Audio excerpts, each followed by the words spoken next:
म यो कार्यक्रममा कार्यव्यस्तताको कारणले आउने सम्भावना थिएन। पटक पटक फोन र तागिदा भइसकेपछि कार्यक्रम स्थगित गरेर म यहाँ उपस्थित भइरहेको छु र म यहाँ अहिले देशको राजनीति परिस्थितिको बारेमा मात्रै छोटा आफ्ना संक्षिप्त भनाइराख्न चाहन्छु। त्योभन्दा पहिला सर्वप्रथम त म अन्तर्राष्ट्रिय नारी दिवसको भव्य सफलताको शुभकामना भइसकेको छ, फेरि पनि म दिन चाहन्छु। सँगसँगै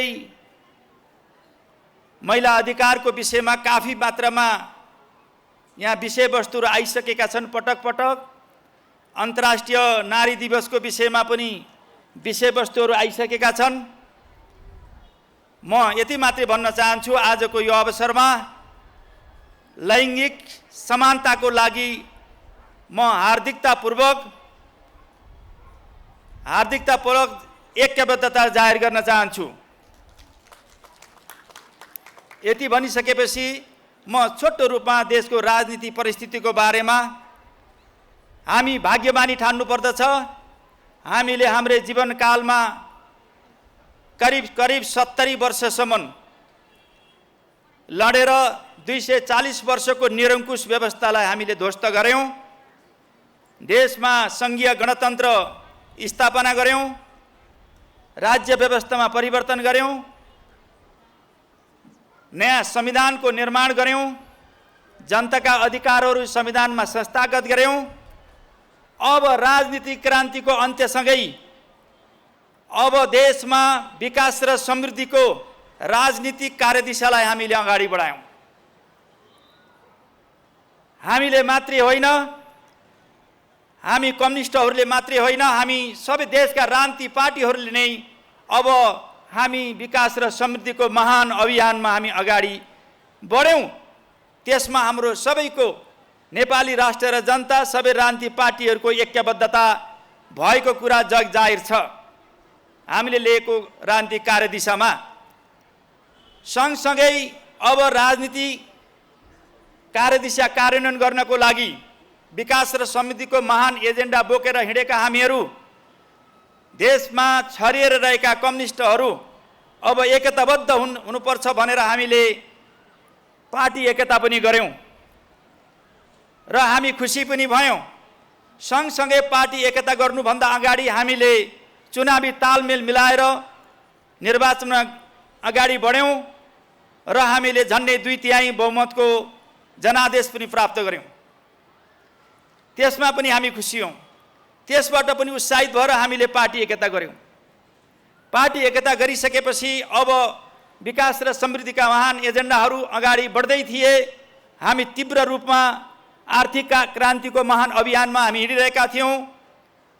यसै सन्दर्भमा पार्टीभित्र अनावश्यक राजनीतिक प्रकारका अन्तर्विरोधहरू सुरु भए। हेर्दा त्यो विचार राजनीति योजना कार्यक्रम विधि प्रक्रिया मापदण्ड या राष्ट्र जनता विकास र समृद्धिसँग नजोडिए जस्तो लाग्ने, पद प्रतिष्ठासँग मात्रै केन्द्रित भए जस्तो हामीलाई लाग्यो। यो पद प्रतिष्ठाको लागि मात्रै यो अन्तर्विरोध गर्न हुँदैन र पार्टीलाई विभाजनतिर अस्थिरतातिर लैजानु हुँदैन। अब विकास र समृद्धिको महान एजेन्डामा देशमा शान्ति र स्थिरता चाहिन्छ। त्यसको लागि पार्टी एकता, पार्टीभित्रको अन्तर्विरोधलाई पनि विधिसङ्गत तरिकाले, विचारसङ्गत तरिकाले हल गर्दै जानुपर्दछ। अन्तर्विरोधको हल गरेर जानुपर्छ भन्ने हामीले मान्यता राख्दै गयौं।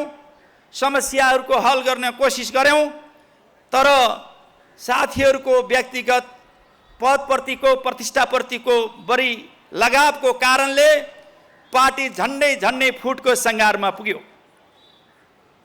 व्यावहारिक रूपमा फुटिसकेको, कानुनी रूपमा नफुटेको स्थितिबाट हामी गुज्र्यौं। हामी यो सबैलाई जानकारी छ। अन्ततः विकास र समृद्धिको एजेन्डा बोकेको सरकार, त्यसको नेतृत्व गरेको नेता, पार्टी पहिलो अध्यक्ष र सर्वसम्मत दलको नेता र प्रधानमन्त्रीलाई सत्ताबाट सत्ताच्युत गर्ने अभियानहरू चले। त्यो प्रक्रिया अगाडि बढिसकेपछि आफ्नै पार्टीका नेता र आफ्नै पार्टीका सांसदहरूले आफ्नै सर्वसम्मत नेता र प्रधानमन्त्रीलाई अपदस्थ गरिसकेपछि देशमा राजनीतिक अस्थिरता, अशान्ति र अराजकतातिर देश जाने भएको स्पष्ट भइसकेपछि बाध्यतावश संसद विघटन गरेर नयाँ ताजा जनादेशमा जान पर्ने आवश्यकता ठानियो। त्यो कुनै खुसीको कुरा थिएन, त्यो बाध्यताको कुरा थियो। अन्ततः हामी निर्वाचनमा जुटिरहेका थियौँ, अगाडि बढिरहेका थियौँ। त्यसै सन्दर्भमा सर्वोच्चले संसद पुनर्स्थापना गरिदियो। संसद पुनर्स्थापना गरिदिइसकेपछि त्यसलाई हामीले स्वीकार गर्ने र हामीले त्यसलाई कार्यान्वयन गर्ने दिशातिर अगाडि बढ्यौँ। दोस्रो फेरि सर्वोच्च अदालतले फेरि दोस्रो पार्टी समिति निर्णय गर्यो। कटेलजीको दाबीलाई, मुद्दालाई जिताइदियो, हामीले हराइदियो।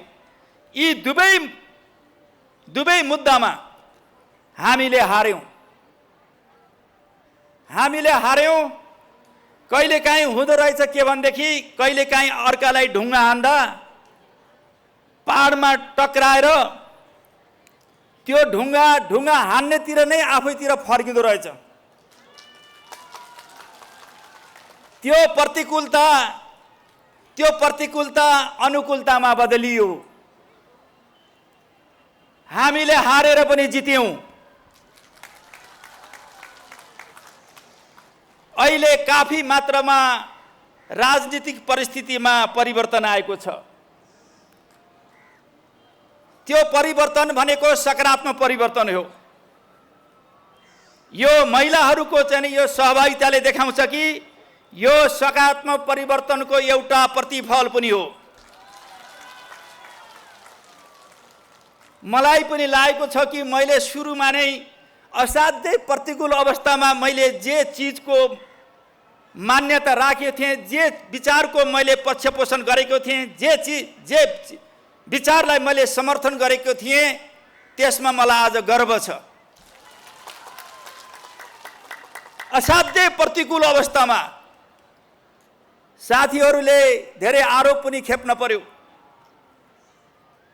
साथीहरू मन्त्री हुनको लागि अगाडि बढे। टोपबहादुर रायमाझी एन्ड साथीहरू कहिले पनि मन्त्रीको लागि मागेर मन्त्री भएका छैनन्। 2-4 पटक मन्त्री भइए होला, तर मागेर हात थापेर होइन, कसैसँग।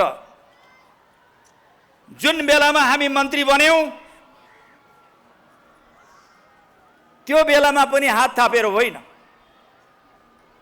साथीहरू केपी शर्मा ओलीजीको नेतृत्वमा 3 वर्षसम्म असाध्यै सकारात्मक परिस्थिति बनेको बेलामा, पार्टी एकता भइरहेको बेलामा उहाँहरू मन्त्री बन्नुभयो। जब मन्त्री छोड्न थाल्नुभयो, त्यो सरखारे ढालेर घरमै आगो लाएर हिँड्न खोज्नुभयो। त्यस्तो घरमा आगो लागेको बेलामा अनि पछि सबैले घरमा आगो लाउने, विकास र समृद्धिको एजेन्डा, शान्ति र स्थिरताको एजेन्डालाई छोडेर सडकतिर ढुङ्गामुढा गर्न लाग्नुभयो साथीहरू। त्यस्तो परिस्थितिमा घरमा आगो लागिरहेको स्थितिमा त्यो आगो निभाउने कि सडकतिर जाने? राजनीति एजेन्डा के हो? अहिलेको राजनीतिक एजेन्डा अथवा तत्कालीन राजनीतिक एजेन्डा विकास र समृद्धिको दिशातिर अगाडि बढ्ने हो, शान्ति र स्थिरतामा अगाडि बढ्ने हो, या सडकमा गएर ढुङ्गामुढा गर्ने हो? यो विचारसँग सम्बन्धित विषय हो, फरक परेको विचारमा हो। हामीले विचारलाई मान्यता दिने, प्राथमिकता दिने या पद प्रतिष्ठालाई हामीले ज्यादा नै प्रतिकूल अवस्थामा केपी शर्मा हामीले पटक पटक पार्टी एकताको लागि प्रयत्न गर्यौं र सहकार्य पनि गरायौं, सहमति पनि गरायौं। तर त्यो सहमतिलाई कार्यान्वयन गर्ने सन्दर्भमा सहमतिलाई कार्यान्वयन गराउने सन्दर्भमा केपी शर्मा ओलीजीले अन्य नेताहरूलाई, अन्य वरिष्ठ नेताहरूलाई लो सहमतिको आधारमा तपाईहरूले राजनीति नियुक्ति कहाँ कहाँ गर्ने हो लिस्ट दिनुहोस्, मन्त्रीहरू को कसलाई राख्ने हो तपाईले लिस्ट दिनुहोस्। महिनौसम्म उहाँले लिस्ट माग्नुभयो, तर लिस्ट दिनु भएन नेताजीहरूले। लिस्ट नदिइसकेपछि मैले जानकारीको लागि भन्दैछु, लिस्ट नदिइसकेपछि उहाँहरूले बाहिर के भन्नुहुन्छ, केपी शर्मा ओलीले एक लोटी रूपमा राजनीति नियुक्ति गरे, केपी शर्मा ओलीले एक लोटी रूपमा मन्त्री परिषदको गठन गरे, क्याबिनेट गठन गरे, तर लिस्ट माग्दा नदिने, लिस्ट माग्दा नदिने। एक पटक केपी शर्मा ओलीजीले मलाई भन्नुभएको थियो, अब नेताजीहरूले लिस्ट दिनु भएन, तपाईहरूले लिस्ट दिनुस् भन्नुभएको थियो। हामीले नमस्ते गर्यौँ, नगर्नुस् यति बेला, अझै पनि कोसिस गरौँ, हामीले लिस्ट दिएर झन् अप्ठ्यारो पर्ला, अन्तिमबाट झन् चर्केला, उहाँहरूबाट नै लिस्ट माग्नुपर्छ भनेर हामीलाई लिस्ट माग्नु भएको थियो। यदि मन्त्री हुने इच्छा भएको भए आफ्नो पनि नाम राखेर लिस्ट दिन सकिन्थ्यो, लिस्ट दिएन हामीले। अनि पछि त्यसो भए मैले बनाउँछु भन्नुभयो, हामीहरूको पनि नाम प्रस्ताव गर्नुभयो, हामीले नमस्ते गऱ्यौँ, हामीलाई नराख्नुहोस्, अरू साथीहरूलाई राख्नुहोस् भनेका थियौँ। होइन तपाईँहरू अलि मुख्य नेताहरू त देखिन पर्यो, अलिकता प्रोजेक्ट हुनु पर्यो भन्नुभयो, हामीले बाध्य भएर मान्यौँ। अप्ठ्यारो स्थितिमा बाध्य भएर त्यो पनि केयरटेकर सरकारको रूपमा चुनाव गराउने सरकारको रूपमा हामीले स्वीकार गरेको, अनि पछि जस्तो सरल स्थितिमा होइन, कठिन स्थितिमा स्वीकार गरेको। अहिले तथ्यले पुष्टि गर्दछ, विचारको फरक पर्यो। सर्वोच्चको दोस्रो निर्णयले पूर्व समूहहरूमा फर्किन जान पर्ने स्थिति सिर्जना गर्यो, बाध्यात्मक स्थिति। हामी नेकपा एमाले र नेकपा माओवादी केन्द्रलाई मिलाएर नेपाल कम्युनिस्ट पार्टी नेकपा बनाइसकेका थियौँ, हामी त्यहाँ रूपान्तर भइसकेका थियौँ। तर सर्वोच्चको निर्णयको कारणले हामी पछि फर्किन पर्ने भयो। अब कता फर्किने? विचार राजनीतिलाई मुख्य बनाउने, राष्ट्र जनता विकास समृद्धि विचार विधि प्रक्रियालाई मुख्य बनाउने, आफ्नो कार्यदिशालाई प्रमुख बनाउने, या चाहिँ आफ्नो गुटलाई प्रमुख बनाउने, यो एउटा फैसला गर्न पर्ने स्थिति आयो। अब संसद गुमाउने या विचार र राजनीतिलाई केन्द्रबिन्दुमा राख्ने? हामी संसद गुमाउन तयार भयौँ, विचार राजनीतिलाई हामीले छोड्न तयार भएनौँ। अहिले आएर पुष्टि भयो, बल्ल अहिले आएर क्लियर भयो कुरा। साथीहरूले आज सोधिरहनु भएको छ र स्पष्टीकरण, पूर्व समूहमा फर्किनु पर्यो भनेर। अब समूह रोज्ने कि व्यक्ति रोज्ने कि विचार र राजनीति रोज्ने? केपी शर्मा ओलीजीले लिएको विचार, चाहे राष्ट्र राष्ट्रियता र राष्ट्रिय अखण्डताप्रतिको उहाँको प्रतिबद्धता होस्, उहाँको इच्छा शक्ति र नेतृत्व होस्, चाहे त्यो विकास र समृद्धिको महान अभियान, सुखी नेपाली र समृद्ध नेपाल निर्माण गर्ने महान अभियान होस्, यो विचार, यो कार्यदिशा, यो पार्टीको सर्वसम्मत कार्यदिशा हो, यो राष्ट्र र जनताको सर्वसम्मत कार्यदिशा हो। यसलाई अँगाल्नु आजका नेताहरूको, कार्यकर्ताहरूको, जनताहरूको जिम्मेवारी हो। त्यसकारणले हामी ठिक ठाउँमा छौँ। पद प्रतिष्ठा भन्दा ठुलो कुरा विचार राजनीति हो। यदि विचार राजनीति सही भयो भने, विचार राजनीति सही गलतले नै सबै चिजको फैसला गर्छ भन्ने मार्क्सवादको पहिलो कुरा हो, महत्त्वपूर्ण विषय हो। विचार राजनीतिलाई प्राथमिकता दिइसकेपछि मन्त्री र सांसद त फेरि आइरहने कुरा हो, आइरहन्छन् तिनीहरू। त्यसकारणले अहिलेको यो राजनीतिक परिस्थितिबाट हामी देखिरहेका छौँ, राजनीतिले मानिसहरूलाई उथल पुथल बनाउँछ, राजनीतिले धेरै उतार चढाव हुन्छ।